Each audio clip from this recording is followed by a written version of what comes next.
Bismillahirrahmanirrahim. Assalamualaikum warahmatullahi wabarakatuh.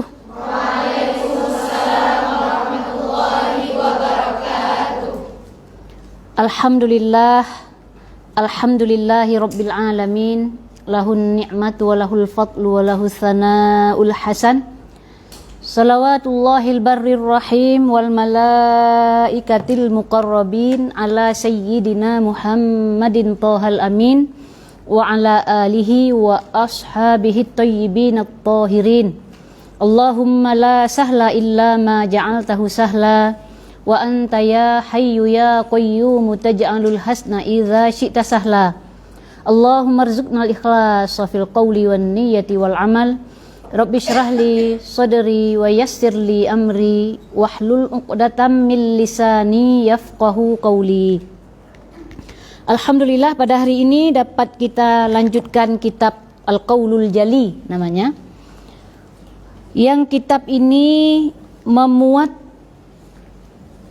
pokok-pokok akidah tentang taharah, tentang muamalat, tentang haji, puasa, di mana dan juga di akhir ada maksiat-maksiat dan sampai ke cara tobat. Ini adalah ilmu yang wajib diketahui oleh setiap individu muslim yang mukallaf. Siapa muslim yang mukallaf?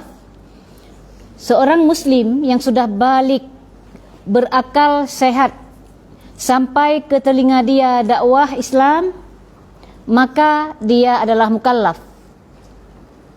Balik, berakal, sampai ke telinga dia dakwah Islam. Apa itu? La ilaha illallah Muhammadur Rasulullah, dan dia paham. Ini pengulangan sedikit. Dan dia paham la ilaha illallah Muhammadur Rasulullah, maka jika dia non muslim wajib seketika masuk Islam. Berarti sudah nyampe ke telinga dia dakwah Islam. Dan dia paham wajib seketika masuk Islam.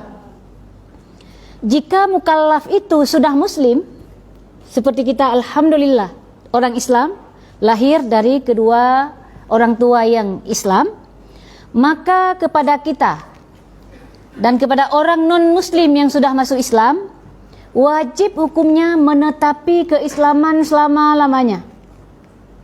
Tidak boleh berencana untuk keluar satu saat. Wajib hukumnya menetapi Islam. Tidak boleh ragu tentang Islam ini. Kita harus bersyukur bahwa lahir dalam keadaan muslim. Syukur kepada Allah atas nikmat iman.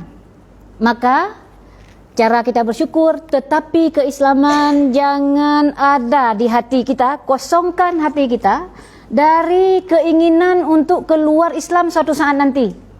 Karena jika ingin di hatinya untuk keluar suatu saat nanti dari Islam, detik dia ingin itu sudah keluar. Detik dia ingin sudah keluar. Walaupun misalkan dia berkeinginan beberapa tahun lagi, 10 tahun lagi, mungkin saja umur dia tidak sampai 10 tahun, dia sudah duluan keluar dari Islam. Itu yang harus dipahami oleh kita, bahwa Islam adalah nikmat terbesar yang telah Allah berikan kepada kita. Kita ditentukan sebagai seorang muslim nikmat terbesar. Tidak ada nikmat lain selain nikmat Islam. Dunia seisinya tidak manfaat jika tidak ada iman. Karena jika mati seseorang, yang dipertanyakan di dalam kubur apa? Tentang iman yang dibawa. Yang dipertanyakan tentang iman yang dibawa. Maka dari itu, nikmat Islamlah yang harus kita syukuri kepada Allah. Cara bersyukur menetapi keislaman selama-lamanya. Tidak boleh berencana keluar suatu saat. Tidak boleh ragu akan Islam. Jika dia ragu tentang Islam, maka juga dia sudah keluar dari Islam. Ragu pada Islam juga sudah keluar. Tadi apa? Menetapi keislaman, tidak boleh berencana untuk keluar, tidak boleh ragu. Itu yang harus dijaga di hati kita. Itu ya. Selanjutnya diwajibkan atas kita untuk belajar hukum-hukum. Kalau di belakang sudah disampaikan ketika Jumat yang lalu bahwa ada perkara-perkara yang agung dalam Islam, harus kita ketahui tentang iman kepada Allah. Bagaimana untuk menjaga keimanan, kita ketahui, kita belajar tentang keimanan. Kita kenal Allah, kita kenal Nabi. Itu adalah kewajiban. jadi mukallaf ini, Allah telah menentukan kita sebagai seorang muslim, kita dicatat oleh malaikat karena sudah balik, kecuali anak kecil. Kalau anak kecil yang belum balik tidak dicatat, seandainya mati dia, maka dia tidak mukallaf, tidak ada beban hukum, lalu dia masuk surga. Atau orang gila yang gilanya sebelum balik udah gila sampai mati dalam keadaan gila, juga dia tidak ada beban hukum, langsung masuk surga. Atau orang yang tidak sampai ke telinga dia dakwah Islam, dia tidak tahu ada Allah, dia tidak tahu ada Nabi, maka dia juga aman kelak di akhirat, tidak mukallaf. Tapi kita sudah balik, berakal sehat, nggak gila kita. Kalau nggak berakal sehat, nggak di sini kita, gitu kan? Kita dicatat, apa yang kita lakukan kelak di akhirat bertanggung jawab. Kita diciptakan oleh Allah untuk beribadah kepada Allah. Tapi sebagian orang, padahal tujuan kita diciptakan oleh Allah untuk beribadah kepada Allah, banyak yang menyimpang dari jalur relnya, pergi dari tujuan kita diciptakan, sehingga lalai dengan hal-hal yang tidak penting. Maka yang pokok bagi mukallaf ini adalah belajar ilmu agama dulu. Yang pokok, yang fardu, yang ilmu fardu'in atau ilmu hal disebut. Kenapa disebut ilmu fardu'in? Ilmu yang wajib dipelajari oleh setiap individu muslim, makanya disebut ilmu fardu'in. Mau jurusan apapun kita, mau prodi apapun kita, wajib hukumnya belajar ilmu fardu'in atau ilmu hal. Ilmu hal itu yang seketika wajib dipelajari, tidak boleh telat. Karena kalau telat, duluan dijemput kematian, kita berdosa karena tidak belajar. Yang kita pelajari ini adalah ilmu fardu'in atau ilmu hal. Yang para ulama banyak sekali pengarang untuk membantu kita, dibikin oleh ulama yang mudah untuk dipelajari, yang simple, yang mukhtasar, yang udah benar-benar diringkas supaya nggak butuh waktu banyak. Itu pun masih banyak orang tidak mau mempelajarinya. Padahal ulama ingin membantu kita, ditulis dengan simple dalam kitab mereka supaya gampang untuk kita dapat. Ini loh yang dibutuhkan oleh kita, itu kata para ulama. Karena kita bukan ulama. Ulama itu sudah mempelajari semua ilmu sampai ke fardu kifayah dalam hal keagamaan. Tapi kita tidak semua wajib jadi ulama. Tapi yang wajib adalah kenal Tuhan, kenal Nabi, tahu cara sholat, tahu cara berwudu dengan benar, tahu cara rukun-rukun sholat, tahu cara berpuasa dengan benar, tahu kalau mau haji bagaimana belajar tentang haji, kalau sudah wajib zakat belajar tentang zakat, gitu kan? Itu yang wajib untuk dipelajari oleh setiap individu muslim. Seandainya belum wajib zakat hari ini, karena tidak ada, barangkali belum ada yang punya harta, yang punya tidak ada sapi misalkan, tidak ada emas yang bisa dizakati, juga tidak ada benda-benda yang wajib untuk dizakati, itu untuk dia belum fardu karena belum waktunya. Tapi tentang Allah, tentang Nabi, tentang bagaimana kita sholat, wajib hukumnya kepada setiap individu muslim untuk belajarinya.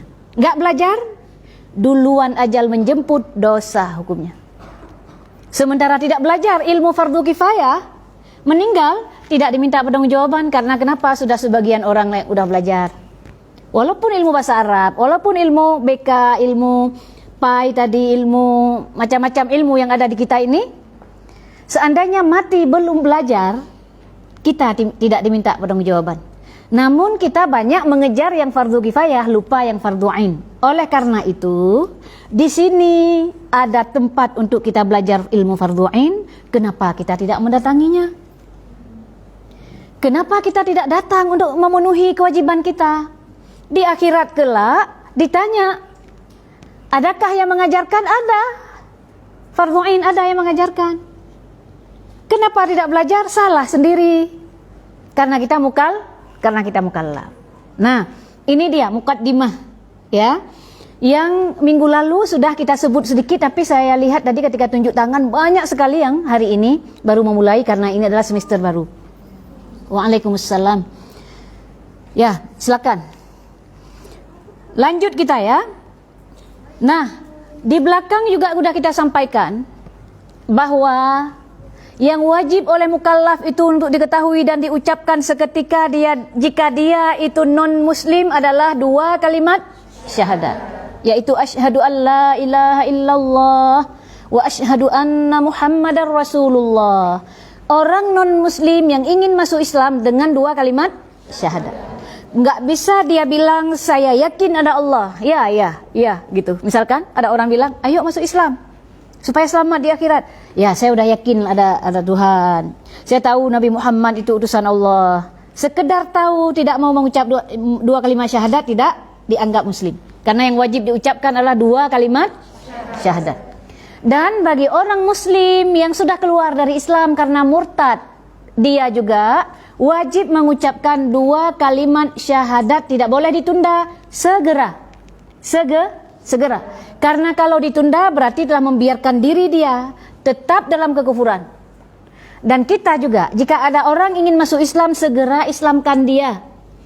Kalau dia tidak bisa mengucapkan dua kalimat syahadat dengan sempurna, terjemahkan dengan bahasa yang dipahami. Intinya bahwa yang layak disembah satu-satunya hanya Allah, Nabi Muhammad adalah utusan Allah. Intinya sudah mencakup dari dua kalimat syahadat, maknanya dia dianggap Islam. Jadi jangan tunda, jangan saya ini kan cuman orang biasa.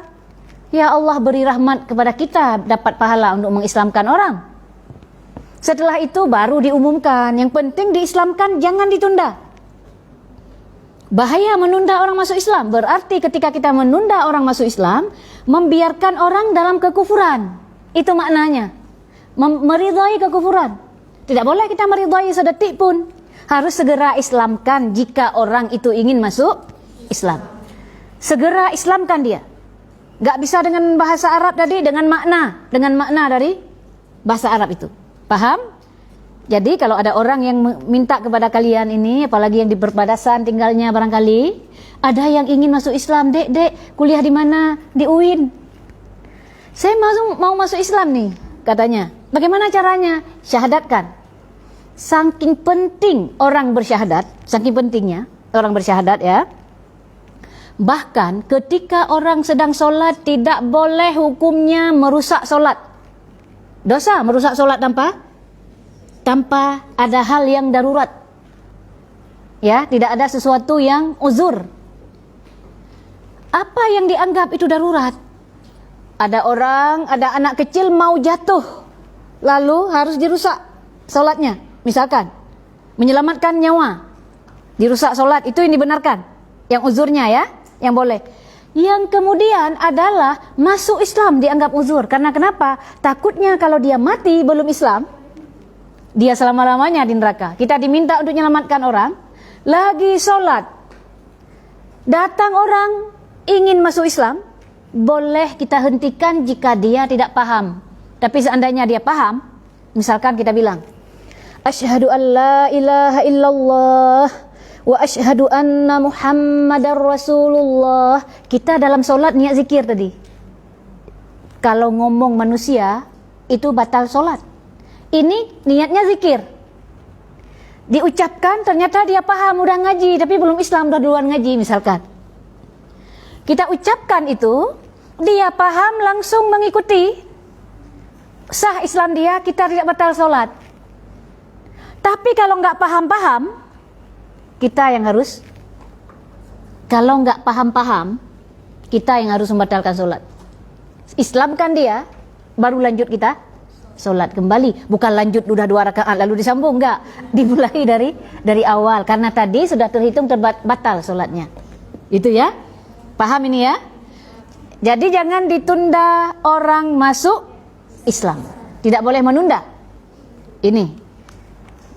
Kemudian, kan wajib diucapkan oleh orang non-muslim dan orang yang sudah keluar dari Islam, seketika dia wajib mengucapkan 2 kalimat syahadat. Ya, kita nunggu mana yang sebentar ya, mohon maaf, sedikit agak terganggu nih. Bismillah, oh ya dicoba dulu. Oke. Baik. Ini dapat dipahami? Paham ya? Mudah untuk dicatat. Dicatat nanti boleh juga, sekarang boleh juga dicatat bagai apa kewajiban orang Islam, dan jika ingin masuk Islam apa yang diucapkan, yaitu 2 kalimat syahadat. Paham ya? Selanjutnya, jika kita sudah muslim, maka kita tidak lagi wajib bersyahadat untuk masuk Islam, karena syahadat kita sudah ada dalam solat sebagai rukun solat dalam mazhab Syafi'i. Sementara dalam mazhab yang lain diwajibkan untuk syahadat sekali karena mereka tidak wajib dalam solat. Itu ya. Kita tidak diwajibkan mengucapkan kalimat syahadat karena sudah dalam solat, kecuali bagi orang yang sudah murtad. Itu. Kemudian apa yang sekarang kita ketahui, yang pelajaran hari ini adalah makna asyhadu an la ilaha illallah. Ini pelajaran hari ini. Yang tadi adalah pengulangan sedikit biar nyambung. Kita baca kitabnya. Bismillahirrahmanirrahim. Qala al-muallifu rahimahullah, wa bima anna syahadataini huma aslud da'wati wajaba 'alal muslimi ay ya'rifa ma'nahuma walidha. Kaget.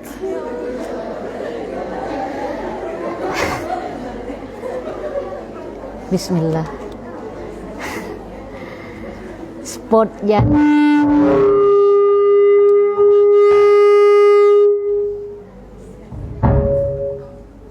Karena mic-nya dekat dengan itu mungkin. Karena dekat tadi, karena dekat dengan mesinnya. Jadi dia agak, mohon maaf pemirsa, ada gangguan teknis sedikit pada, ya nggak apa-apa. Makasih sudah ditolong ya.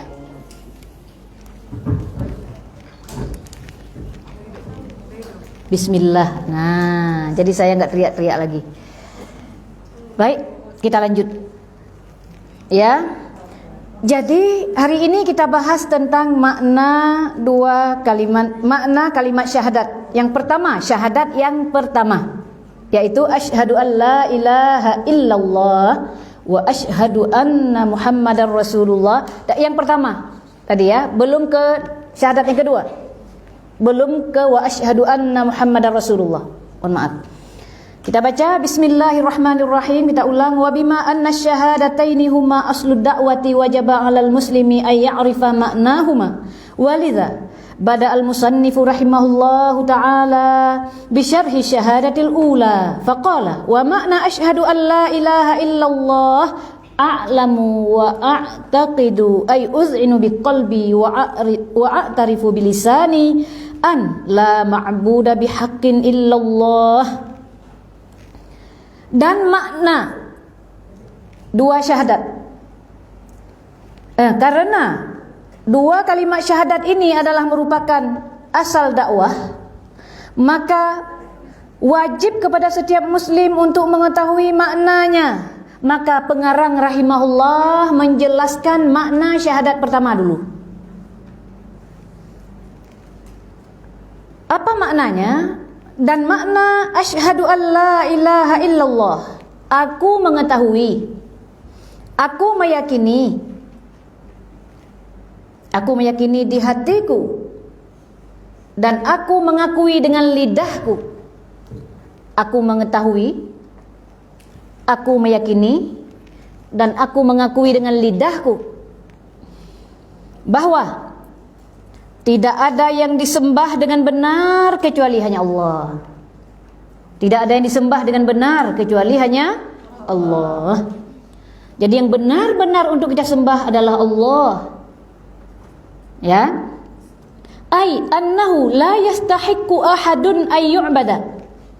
Tidak ada satupun yang layak untuk disembah.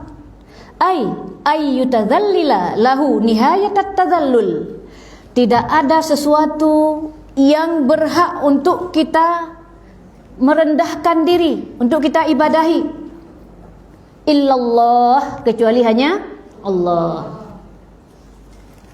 Tidak ada yang layak untuk kita rendahkan diri, penghambaan kita serendah-rendahnya, kecuali hanya kepada Allah. Inna ma'nal ibadati fil lughati aqsa ghayatil khusyu'i wal khudu'.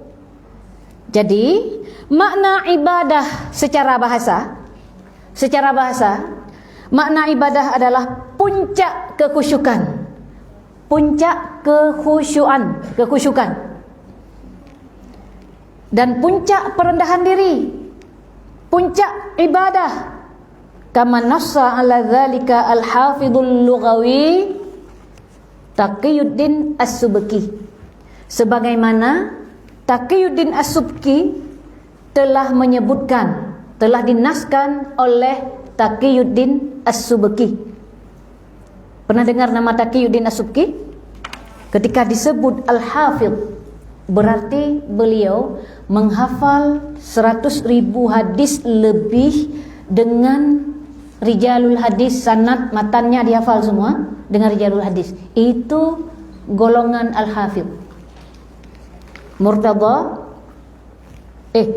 Taqiyuddin As-Subki.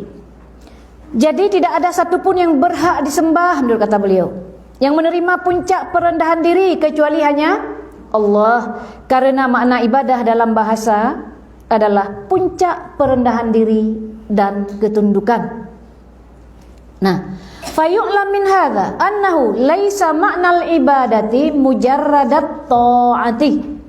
Dari sini dapat diketahui bahwa makna ibadah tidak sekedar taat.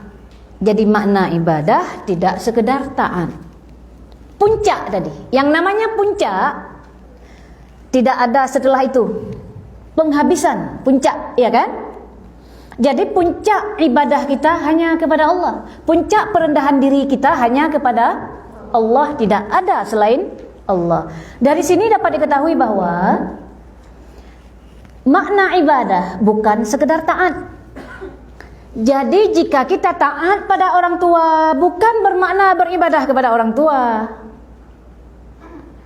Taat kepada suami bukan bermakna beribadah kepada suami, jangan salah, karena bukan puncak. Taat kepada orang tua bukan puncak. Seandainya orang tua memerintah kita untuk berbuat maksiat, tidak boleh kita patuhi karena bukan puncak. Yang puncak kepada Allah yang tidak boleh kita maksiat. Kepada Allah yang tidak boleh kita bermaksiat. Kepada orang tua jika diperintah untuk maksiat, maka tidak boleh ditaati. Dengan cara yang baik, bukan membentak-bentak orang tua.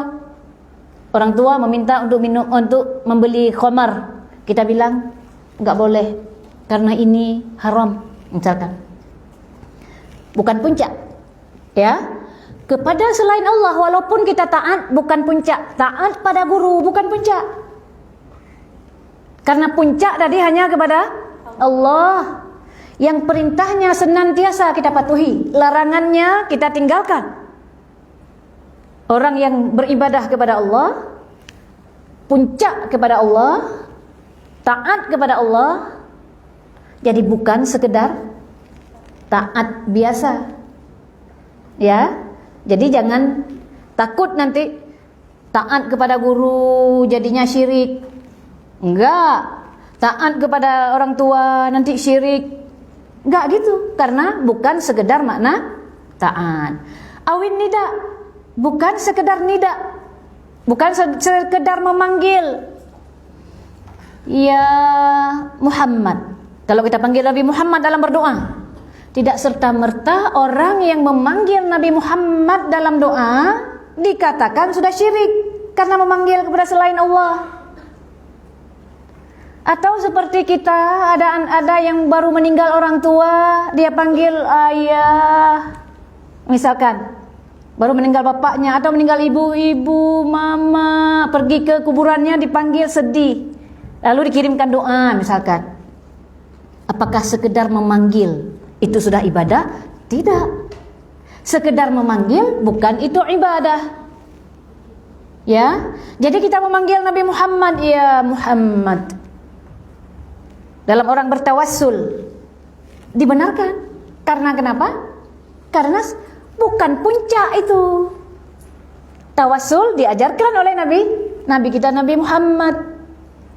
Ada doa tawassul di mana orang buta diajarkan oleh Rasulullah untuk berdoa untuk kesembuhan butanya. Orang buta ini mendatangi Rasulullah, wahai Rasulullah, doakan untuk kesembuhan saya, untuk kesembuhan buta saya. Kata Rasulullah, jika kamu menginginkan sabar saja, dapat pahala. Tapi jika kamu inginkan, saya juga akan berdoa. Apa kata orang buta ini? Butanya saya ini banyak mudaratnya karena tidak ada yang membantu saya. Lalu oleh Rasulullah diajarkanlah doa untuk kesembuhan butanya.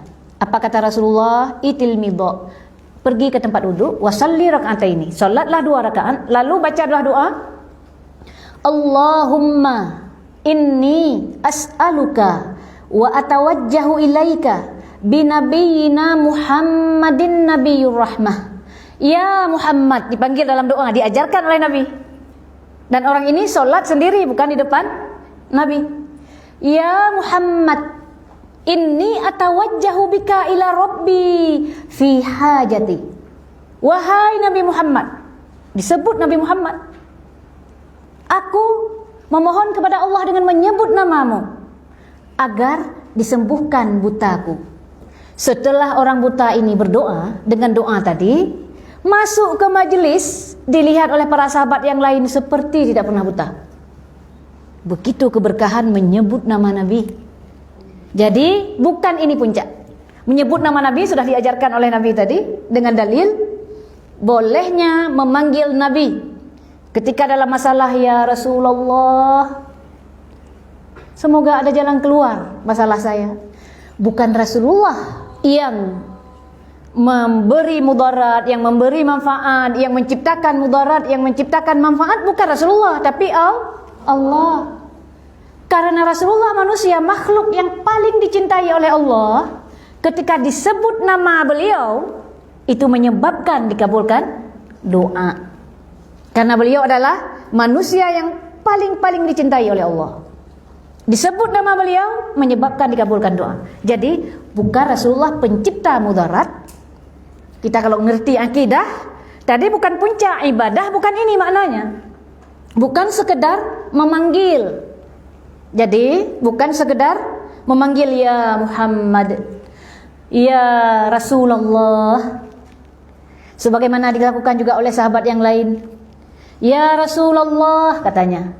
Bilal bin Haris al-Muzani berkata, ketika Bilal bin Haris al-Muzani ini adalah bendaharanya Umar.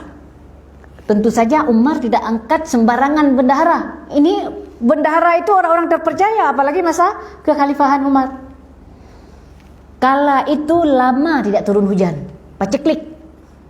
Datang Bilal bin Haris al-Muzani ke makam Rasulullah, memanggil Rasulullah, ya Rasulullah, istasqi li ummatika fa innahum qad halaku. Wahai Rasulullah, doalah kepada Allah agar diturunkan hujan, karena kalau tidak umatmu sungguh dalam kehancuran. Apa yang terjadi setelah Bilal bin Haris ini berdoa di kuburan Rasulullah? Lalu ternyata beliau mimpi ketemu Rasulullah. Dalam mimpi Rasulullah berkata, akhbirhum annahum isqauna, kabarkan kepada mereka akan turun hujan. Sampaikan salamku kepada Umar. Katakan kepada Umar, sungguh-sungguhlah dalam melayani umat.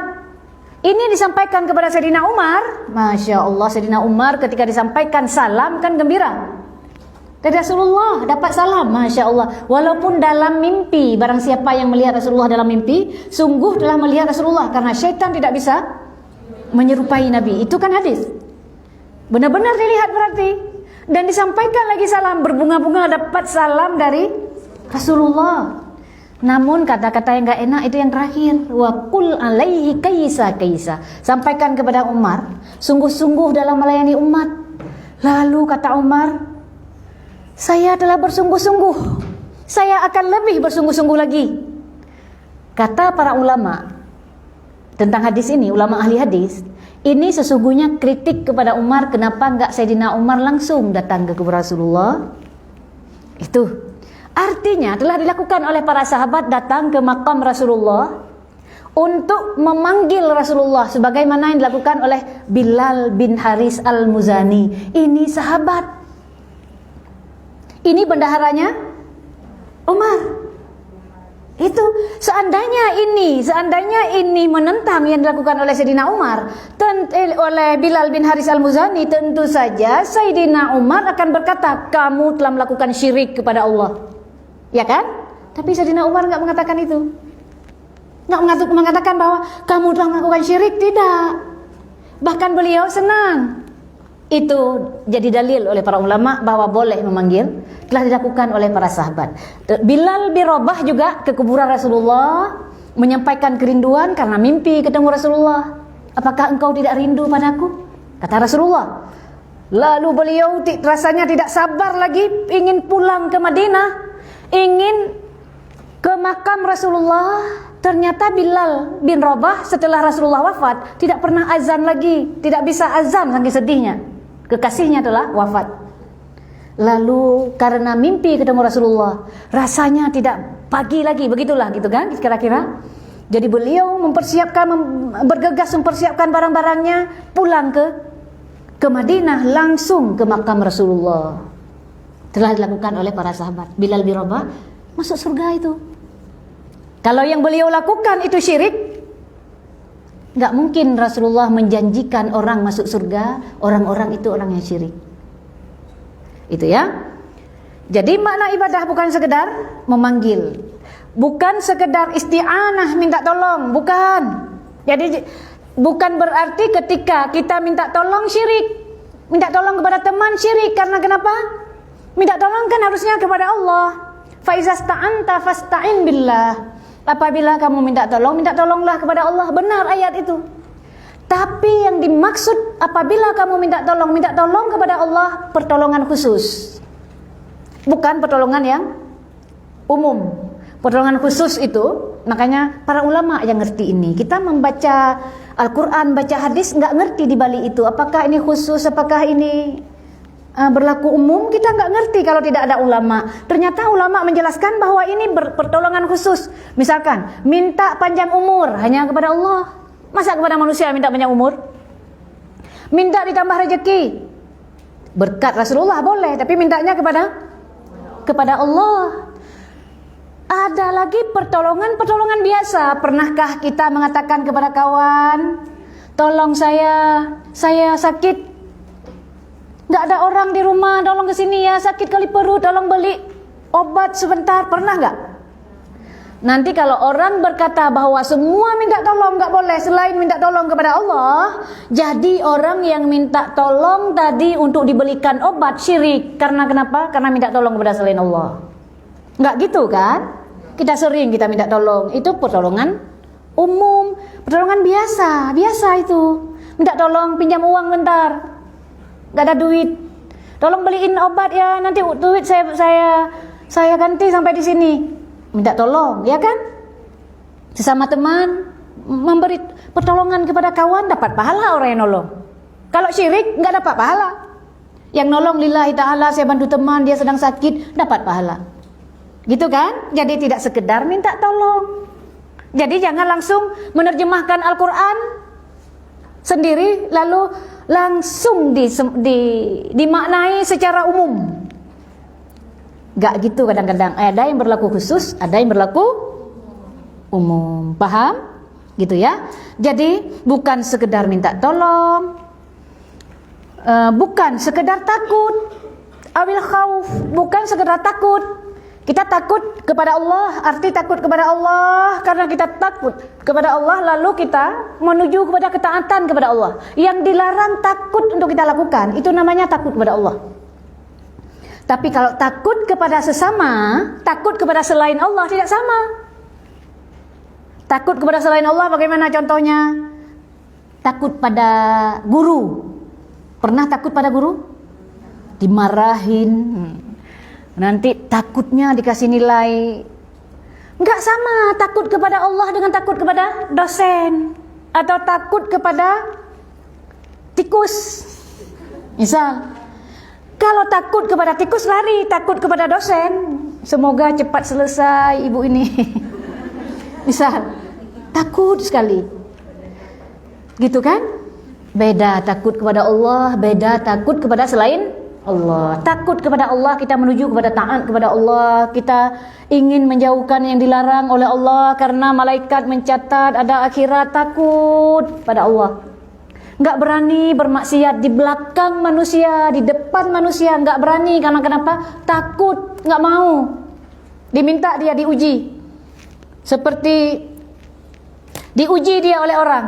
Misalkan, ini banyak kambing, kamu ambil aja satu, enggak ketahuan. Gitu kan? Lalu dia bilang, enggak, saya takut pada Allah. Enggak tahu saya harus pergi ke mana bumi yang tidak ada pengawasan Allah. Itu takut pada Allah.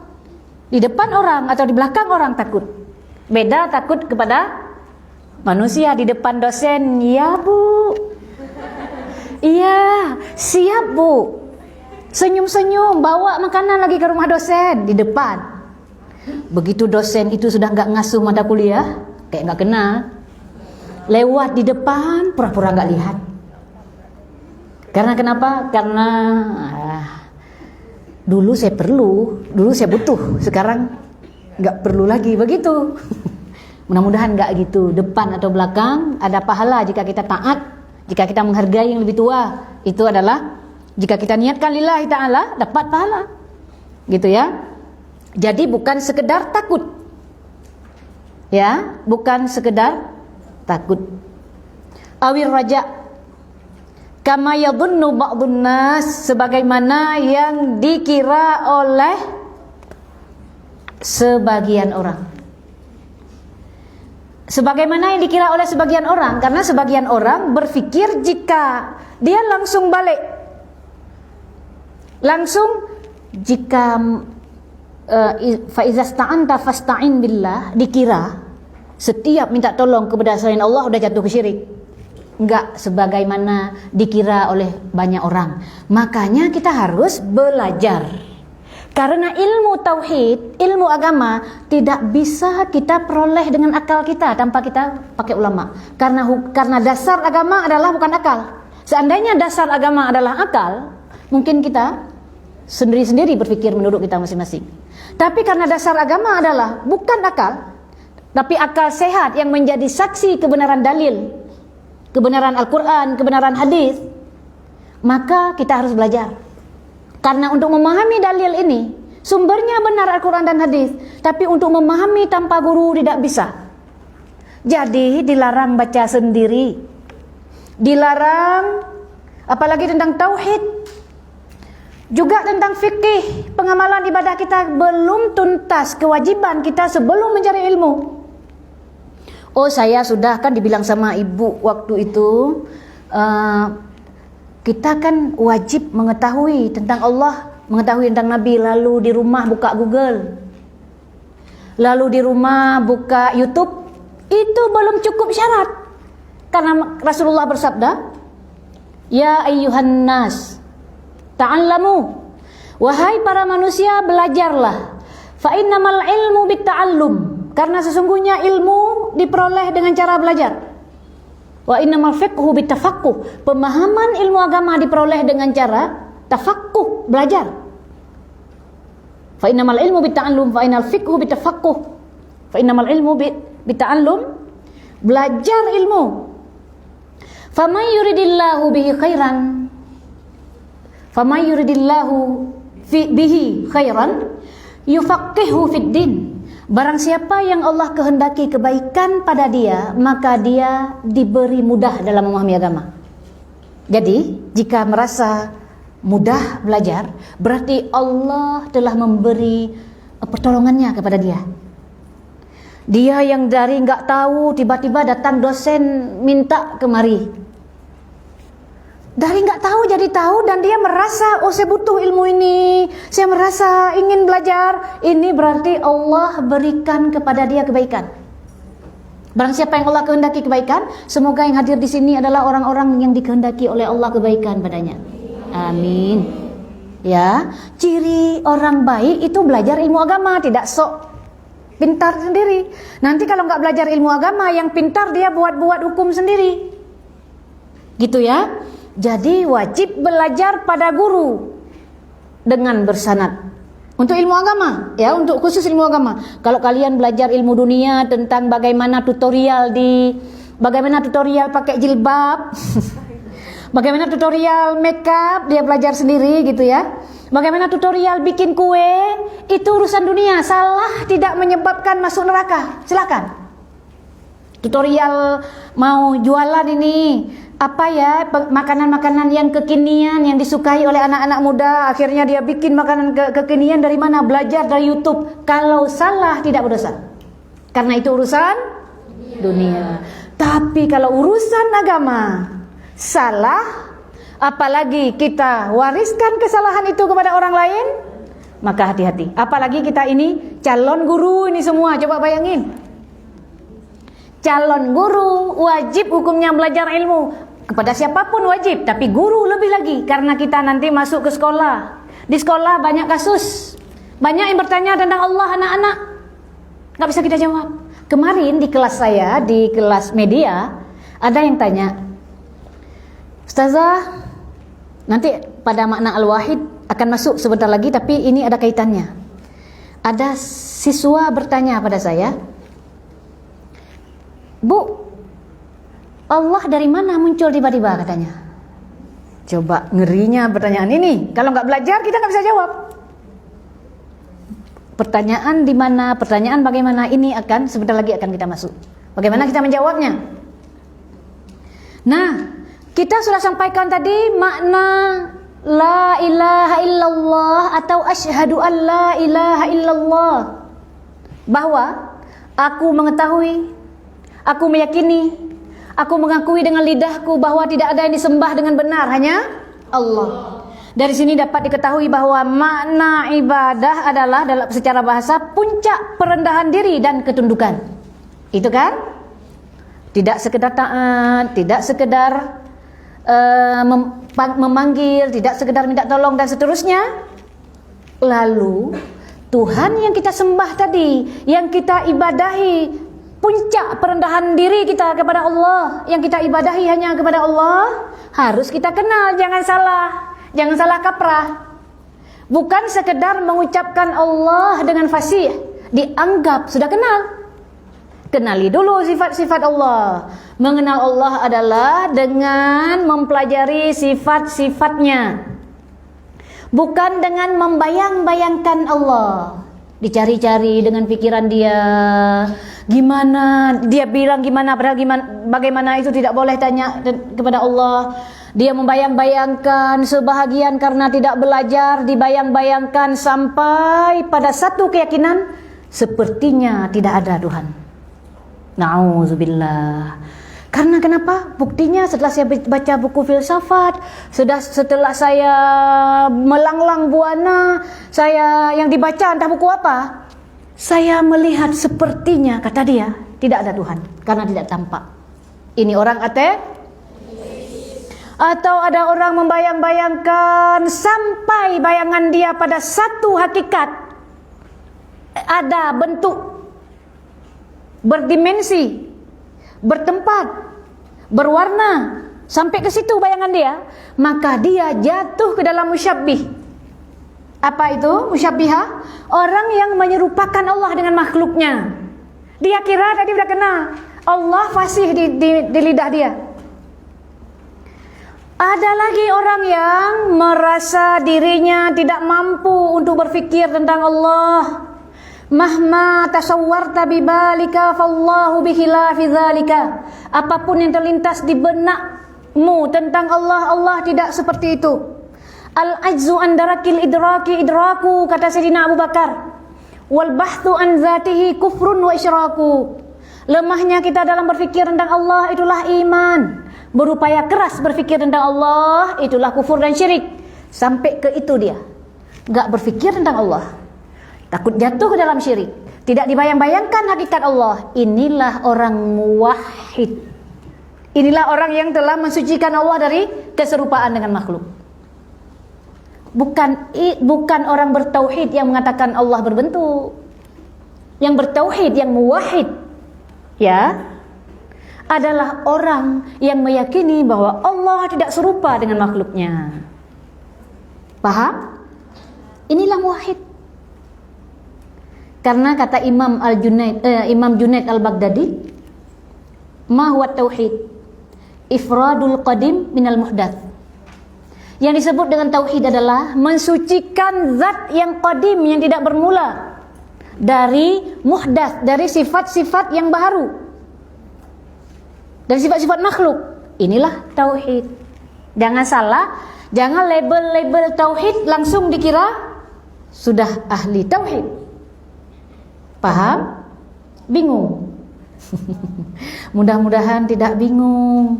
Allah tidak serupa dengan makhluknya, makanya kita perlu belajar supaya tidak terjatuh dalam musyabbihah, orang yang menyerupakan Allah dengan makhluk, supaya tidak terjatuh ke dalam mujassimah, orang yang mengatakan Allah berjisim, beranggota tubuh, tidak terjatuh ke dalam wahdatul mutlaqah, orang yang mengatakan bahwa Allah dengan makhluk menyatu,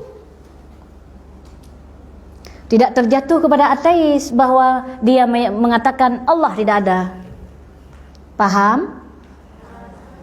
Paham.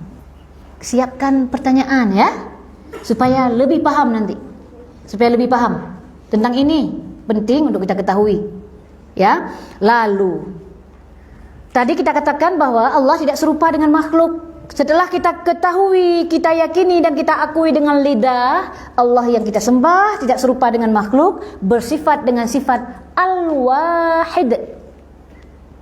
Al-Wahid, ini sifat Allah. Dua saja hari ini.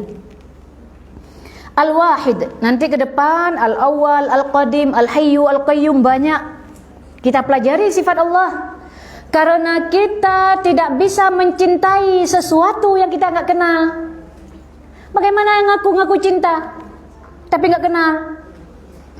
Kenali dulu Tuhan yang kita sembah agar sah ibadah kita. La tasihul ibadatu illa ba'da ma'rifatil ma'bud, kata Imam Al-Ghazali.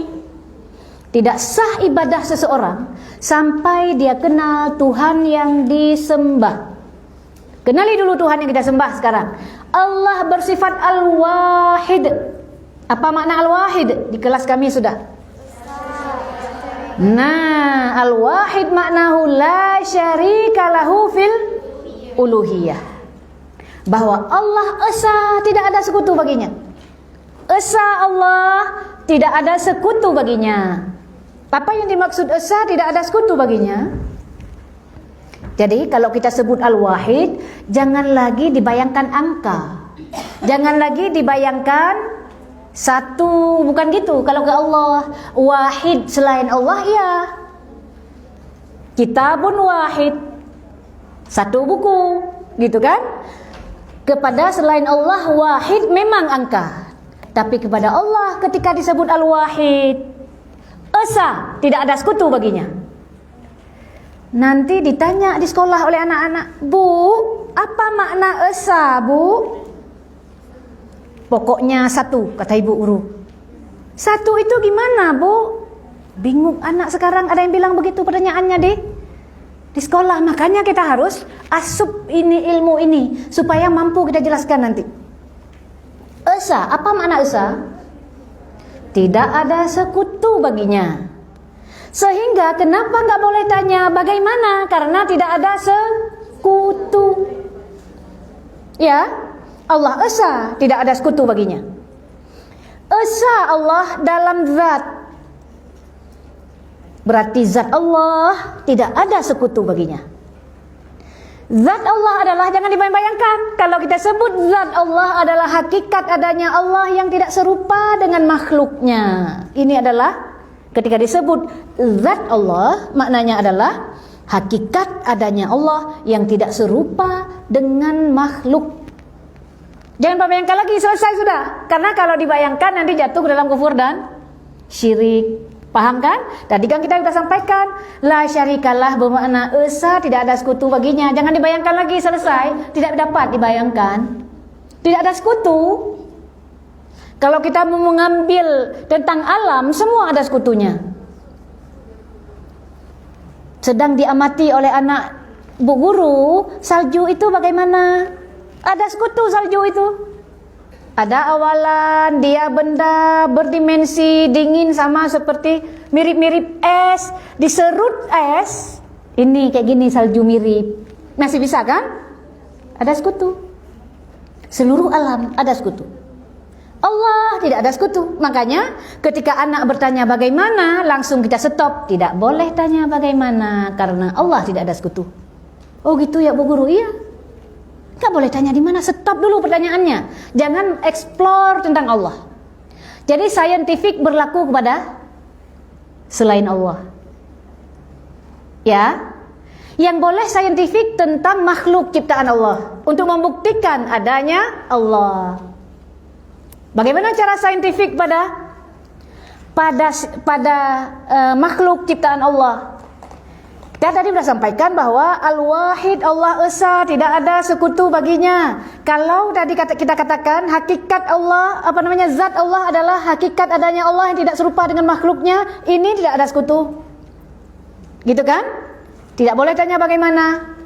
Kemudian perbuatan Allah juga Esa. Perbuatan Allah Esa.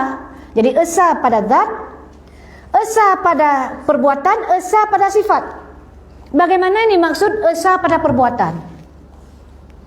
Jadi kita berbuat. Kalau kita bikin sesuatu dari sesuatu yang telah Allah ciptakan, ya kan? Sementara Allah pencipta menciptakan sesuatu dari tidak ada menjadi ada.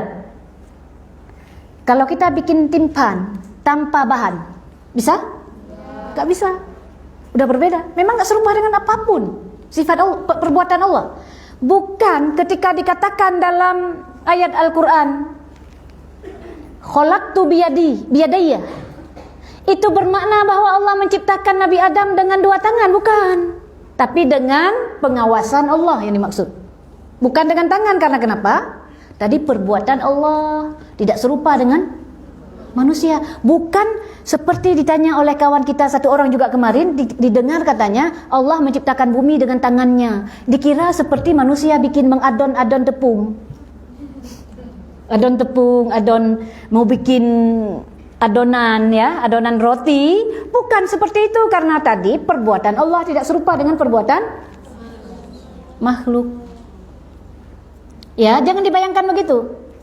Allah ketika ingin menciptakan sesuatu mudah. Bukan seperti kita, bukan seperti, karena tidak serupa Allah dengan makhluknya. Jadi perbuatan nggak bisa digambarkan oleh kita. Jadi af'al, perbuatan Allah tidak serupa dengan perbuatan makhluk, tidak dapat kita bayangkan. Stop. Kalau sudah bicara perbuatan Allah tadi harus ke Esa, tidak ada sekutu baginya. Demikian juga sifat Allah tidak ada sekutu, Esa juga pada sifat. Kalau sifat Allah ada maha mendengar, maha melihat, itu sifat Allah. Kita juga mendengar, melihat, ya kan? Tapi mendengar kita ada sekutu. Mendengar kita pakai telinga, pakai alat-alat, pakai udara yang menghantarkan ke telinga kita. Mendengar Allah bukan alat, sifat. Allah maha mendengar walaupun semua masmu'at, walaupun rendah, walaupun tinggi. Kalau kita terlalu rendah nggak bisa dengar. Allah nggak disifati dengan, karena pendengaran Allah tidak bermula dan tidak berpenghabisan, tidak disifati dengan benda, tidak disifati dengan alat-alat. Nggak perlu kuping, tidak perlu gendang telinga. Makanya Allah, esanya Allah tidak serupa, esanya dalam sifat Allah tidak serupa dengan sifat makhluknya. Dapat dipahami? Bingung? Artinya tadi esa, Allah esa, tidak ada sekutu baginya. Nggak boleh dibayang-bayangkan. Tidak ada pertanyaan bagaimana. Stop pertanyaan bagaimana. Untuk simpelnya kita ingat, apapun yang terlintas di benakmu tentang Allah, Allah tidak seperti itu, karena tidak ada sekutu. Karena tidak ada sekutu, pikiran kita nggak bisa membayangkan. Ya, pikiran kita nggak bisa membayangkan tentang Allah. Udah beriman saja bahwa Allah ada, tidak serupa dengan makhluk, itulah puncak seseorang beriman kepada Allah. Puncak seseorang meyakini adanya Allah, Dia yakin seyakin-yakinnya Allah ada, tidak serupa dengan makhluk, tidak disifati dengan sifat makhluk, dan adanya tanpa membutuhkan kepada tempat. Ini udah puncak. Enggak bingung? Bingung enggak kan? Udah yakin aja bahwa Allah ada, selesai. Tidak serupa dengan makhluk. Enggak boleh tanya bagaimana pokoknya. Ada ilmu pokoknya di sini. Pokoknya dibilang tadi enggak boleh tanya bagaimana. Pokoknya. Pokoknya kalau udah enggak mampu menjelaskan lagi, pokoknya tidak boleh menggambarkan. Tidak boleh membayangkan, tidak boleh difikir-fikirkan. Allah ada, tidak serupa dengan ciptaannya, karena Allah bersifat Al-Wahid. Paham? Allah bersifat Al-Wahid, tidak ada sekutu baginya dalam ketuhanan. Dalam ketuhanan tidak ada sekutu bagi Allah. Ya, kita tidak berhak, yang berhak disembah hanya Allah, ya kan tadi? Yang berhak disembah hanya Allah, yang tidak ada sekutu baginya. Allah tidak ada sekutu baginya. Kita enggak nyembah Nabi Isa karena Nabi Isa ada sekutu baginya. Nabi Isa ada sekutu apa enggak? Nabi Isa adalah makhluk ciptaan Allah, Nabi dan Rasul Allah. Kita enggak nyembah karena kenapa? Karena itu ciptaan Allah. Jadi kita bisa mempertahankan keimanan kita bahwa saya pada tauhid, kita pertahankan keimanan. Ketika diajak misalkan, udahlah yang paling Nabi Isa, kata mereka ada Tuhan Bapa, ada Tuhan Anak, ada Tuhan Ibu. Apalagi Tuhan Bapa, Tuhan Anak, Tuhan Ibu, banyak kali Tuhan. Udah ada sekutu dalam ketuhanan. Lau kana fihi ma alihatan la fasadata. Seandainya ada dua Tuhan, maka hancur, rusak, binasa. Apalagi ada Tuhan Bapa, ada Tuhan Ibu. Pokoknya selain Allah tidak layak disembah.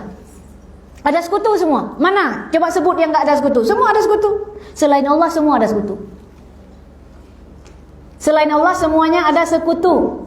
Ada persamaan. Itu maknanya. Nabi Isa tidak meminta dirinya untuk disembah. Tapi mereka yang menyembah. Selain Allah semua ada sekutu, tidak layak untuk disembah. Yang berhak disembah hanya Allah yang tidak ada sekutu baginya, yang tidak dapat digambar-gambarkan. Kenapa enggak nyembah matahari? Itu benda ciptaan Allah. Orang Islam logikanya sangat logis.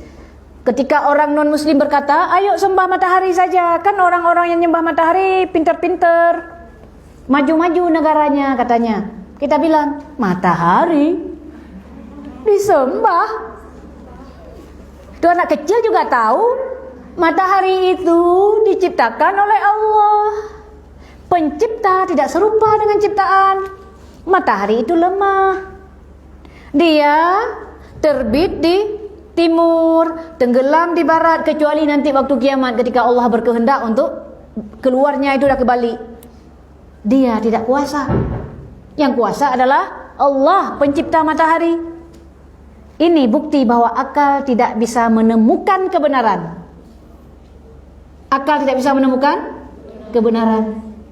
Tapi kebenaran dibawa oleh Rasulullah sallallahu alaihi wasallam untuk menjelaskan bahwa dengan ayat-ayat Qul huwallahu ahad, ya, Allahus samad, bahwa Allah esa, tidak ada sekutu baginya, tidak terdiri dari bagian-bagian. Itulah makna Al-Ahad. Jadi Al-Wahid dengan Al-Ahad mirip, tapi tidak persis. Al-Ahad yang maksudnya adalah Allah tidak terdiri dari bagian-bagian.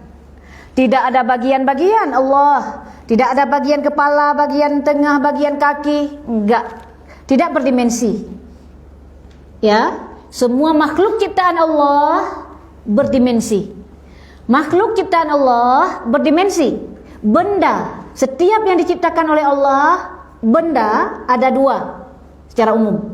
Ada benda yang dapat dipegang oleh tangan, ada benda yang tidak dapat dipegang oleh tangan. Benda itu berdimensi, ya. Benda yang dapat dipegang oleh tangan seperti hewan, manusia, tumbuh-tumbuhan, gunung, langit. Yang tidak bisa dipegang mana? Cahaya, udara, kegelapan, jin, malaikat, apa lagi? Yang nggak bisa dipegang? Apa lagi?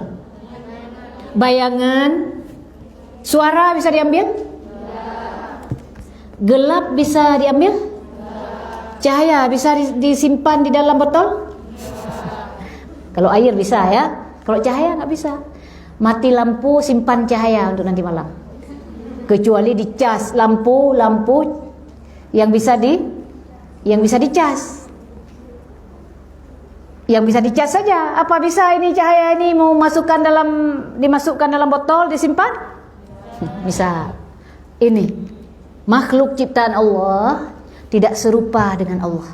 Allah bukan benda yang dapat dipegang, bukan juga benda yang tidak dapat dipegang oleh tangan kita. Bukan angin, bukan cahaya, tidak memenuhi ruangan seperti udara. Tidak.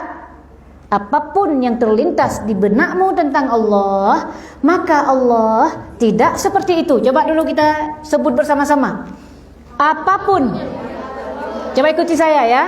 Apapun yang terlintas di benakmu tentang Allah, maka Allah tidak seperti itu.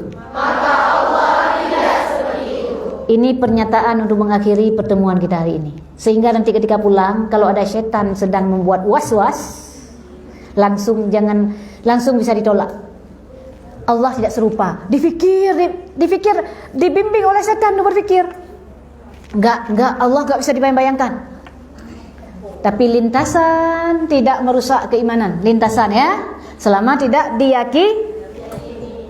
Kalau anak kecil katanya ada yang bayangkan gede. Nah, kalau sesuatu yang bisa dibayangkan itu bukan Tuhan.